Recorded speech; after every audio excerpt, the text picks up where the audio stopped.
Your college years are a crucial time in your life. You'll meet amazing people, discover who you are, hone your knowledge and skills, and make memories that will last a lifetime. But if you're not careful and intentional with your time, those meaningful years can slip away. Here are 10 of the most common regrets students have leaving college. Dr. Jubal, MedSchoolInsiders.com. Stick around until the end of the video where we'll provide information about our new Balance and Wellness Scholarship. It's available to all US pre-meds who want to level up their medical school application. The first regret students have is not starting active forms of studying sooner. From grade 1 through to the end of high school, we are taught to use passive learning techniques. Read textbooks, listen to lecture, and review your notes. But passive learning is extremely ineffective. While reading and rereading still helps, it takes a great deal longer to consolidate key facts to memory than if you were to spend that same time practicing active learning techniques, such as flashcards and practice questions. Plus, there's so much more to read and memorize in college, to say nothing of medical school, meaning passive learning techniques are unlikely to get you the strong grades you desire. Rather than simply reading through textbooks or notes, challenge yourself to organize, recall, and apply information through active recall, practice problems, and the Feynman technique. We have videos on how to best use each, links in the description. Passive learning is tempting because it's a lot easier. It feels more comfortable, so it's natural to want to take the easier path. As the misinterpreted effort hypothesis shows, students often think study techniques requiring greater mental effort are less effective for learning, so they choose to study techniques that feel easy and avoid the ones that feel challenging. To put it simply,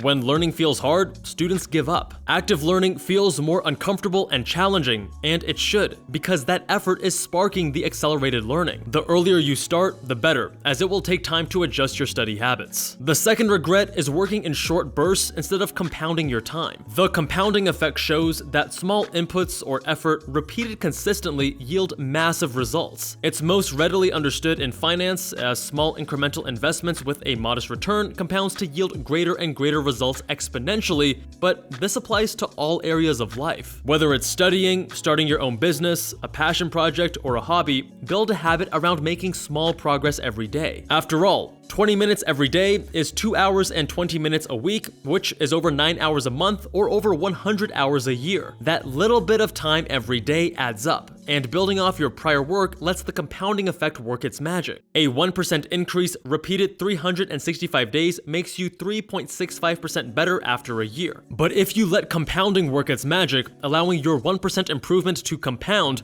meaning the 1% improvement is acting on your ever-improving baseline every day, you'll be more than 37 times better after a year. So the next time you think you don't have time to reach your goals, ask yourself if you could find 20 minutes of time a day. Repeated, small, yet consistent efforts will yield far greater results than a single large effort. Next, don't take on more than you can handle. Pursue excellence, but know your limits. There's a lot of pressure on college students, and this is particularly true for pre-meds who have to balance many activities and commitments at once. And college has so many opportunities to offer you. The problem is many students take on more than they can handle, which causes burnout and lower results across the board. If you take on too much, your studies will suffer, your relationships will suffer, and your health will suffer. It will take time to build habits and increase your overall performance threshold. Don't set the bar too high on day one of college. Instead, give yourself time to adjust and make incremental improvements over each month and semester. Finding balance is key. Push yourself, but don't take on so much that your performance suffers. Do not overcommit and underperform. Excellence across a few commitments is far better than mediocrity across dozens of activities. With that said, this point is not a reason to avoid trying new things. Put yourself out there, try the unfamiliar, and allow yourself to step outside of your comfort zone. This brings us to regret number 4, staying inside your comfort zone. Yes, it's warm and cozy in there, but remaining in our safe little bubbles day in, day out leaves us little opportunity to grow or make meaningful changes in our lives. College is the time to step outside of your comfort zone and experiment. Staying home and avoiding people does not result in lifelong memories. College is filled with diverse people, ideas, opinions, foods, and cultures. Take the time to try a food you've never eaten before. If you don't like it, that's okay. The experience still gives you a better understanding of the world around you and the culture the food comes from. Continue to experiment, try new things to see what sticks. For example, I took guitar classes in college to expand my horizons. I pushed myself physically on a dance team. I joined a design organization to meet people I wouldn't normally cross paths with. Experience the richness of college by stepping outside of your comfort zone. Encourage your friends to do the same. Trying something new is much easier when you know your friends are behind you. Even if you don't like it, you will learn so much more from those uncomfortable moments, and you'll have those strong memories to hold on to for life. If you struggle with the unfamiliar, read our guide linked below, which covers the importance of stepping outside of your comfort zone and how to build confidence by trying new things. The fifth regret is treating your classmates like competition or obstacles you have to tackle in order to succeed. Your classmates are not your competition, they are your colleagues. Your only true competition is with yourself. If you bring other people down around you, you may succeed at bringing those few people down to make yourself look better, but you can't bring down every student. It's much more logical and a better use of time to lift yourself up and focus on what you can do better. Work on improving your own skills and abilities, not denigrating those of your classmates. Treat everyone with respect and embrace the chance to make friends with people who have similar interests and dreams as your own. Study together,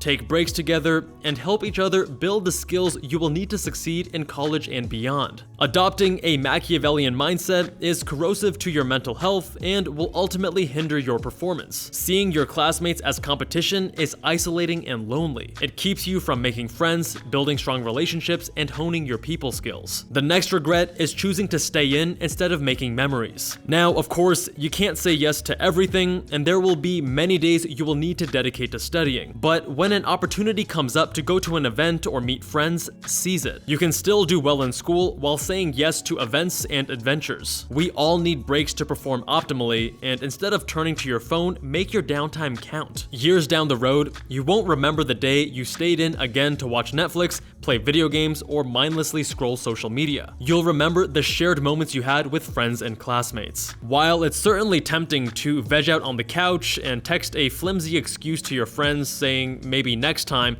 this is a major regret you'll have when you look back on your college years. Use your free time to explore, deepen your relationships, and discover new skills and passions. Say yes more often and see how much more you learn about yourself and the world around you. The seventh regret is not acting in a way you'd be proud to tell others about. Cheating, lying, and putting people down either behind their back or to their face may feel good in the moment, but those moments will stick with you. Actions have consequences, and one major consequence is what it does to your self-esteem. Your self-esteem is the reputation you have of yourself. If you do bad things, you'll feel bad about yourself. If you want to feel good about yourself, you need to act in a way that earns that. You don't just get it for free. If you want to build a reputation for honesty, integrity, conscientiousness, and dedication, you need to be this way even when you're alone. American philosopher Aldo Leopold once said, "Ethical behavior is doing the right thing when no one else is watching, even when doing the wrong thing is legal." Your relationship with yourself is the most important relationship you have. Cutting corners and being rude or disingenuous will have lasting negative effects on your life. Act in a way that makes you proud of yourself so that you can look back on your college years with pride. Another regret you'll have is only reading your school books. Yes, college involves a tremendous amount of reading, so the idea of setting down your textbook only to pick up another book might sound perplexing, but reading for pleasure has a number of benefits. First, reading makes you a better student. The Growing Independence Report found that students who loved to read had higher test scores, were better at logical problem solving, and had a more positive attitude. They also had better communication skills, showed less risky behavior, had more motivation towards school, and had better relationships with their family. But it's not just about your academic performance. To quote Albus Dumbledore, "Words are our most inexhaustible source of magic." Reading helps you understand universal truths about what it means to be human. When you crack open a book, you get a peek inside the mind of a complex character, real or fictional, and learn from their experiences. What makes them tick? Do you relate to the character in any way? Why or why not? Reading, coupled with asking yourself questions about what you're reading, helps you develop your reading comprehension, wisdom, imagination, and empathy, all of which are extremely valuable in and out of college. If reading isn't your thing, it's quite possible you simply haven't found a book you like. Experiment with different authors and genres to determine where your interests lie. If you think you don't have time to read for pleasure, the idea of compounding, which we discussed earlier, can do wonders when it comes to reading. Reading for fun 15 to to 20 minutes every day adds up, and it's an ideal activity for your bedtime routine. Watch our full video on the benefits of reading for pleasure, link in the description. The next regret is being too rigid in your thinking. It's important to have opinions and values, but keep an open mind. College is a major step towards adulting, but remember to be humble. You're still very young, and you don't know everything.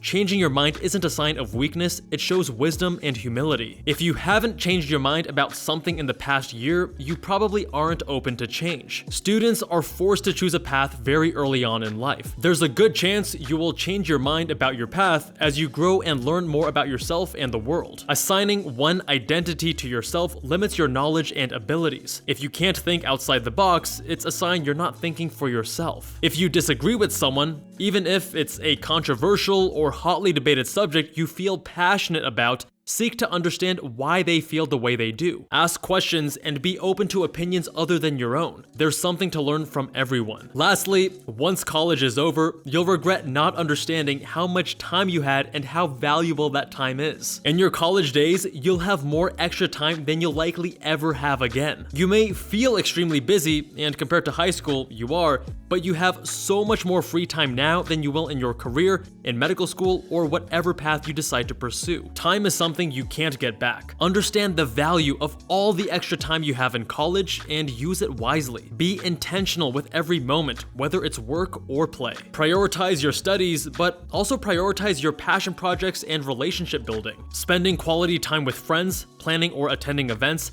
and trying something you've never tried before are far more worthwhile experiences than that extra episode of television, sleeping in, or wasting hours on social media. Acting with intent is key. Thank you so much for watching. If you're a pre-med looking to elevate your application, we have a brand new scholarship opportunity for you. At Med School Insiders, we're passionate about empowering a generation of happier, healthier, and more effective future doctors. We believe, and have seen the results for ourselves, that exercise, quality sleep, healthy eating, strong relationships, hobbies, and taking care of yourself leads to improved performance in your school and work life. When you take care of yourself, you perform better, and you're also better equipped to take care of others as a future doctor. We want to reward students for managing school while also balancing their health, passions, and happiness. $3,000 of Med School Insider services will be awarded to 2 students who shared their experiences successfully balancing school and a healthy lifestyle. To learn more about this scholarship opportunity, visit medschoolinsiders.com/scholarship.